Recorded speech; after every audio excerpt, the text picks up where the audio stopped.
प्रिय दर्शक बंधु मानक आमर प्रणाम। आज आलोचनार विषयटी होउछि केउ माने कर्म रे लिप्त हुअंती नाही।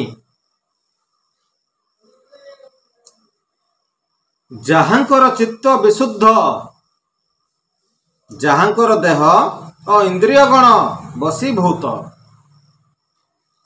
जो माने निजर आत्मा को सर्वप्राणी को आत्मा परी अनुभव करती, से माने कर्म कले मध्य तहिरे लिप्त हुअंती नाही।